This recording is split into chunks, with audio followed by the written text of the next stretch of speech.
Welcome back to our podcast. Today, we're focusing on how to make your move to Spain as smooth and stress-free as possible. It all comes down to one idea: clarity. Before packing begins, take a step back and evaluate everything you own. Not emotionally, evaluate it practically. Ask yourself, does this make sense in Spain? Is this easy to replace? Will this fit my new space and lifestyle? Sorting your belongings isn't clear categories. What to ship, what to replace, what to leave behind creates a cleaner, more manageable move. It also reduces the chance of custom delays, delivery complications, and unnecessary costs. When your shipment is intentional, everything works better.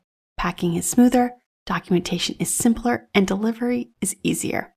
And most importantly, your arrival to Spain feels like a fresh start, not a logistical challenge.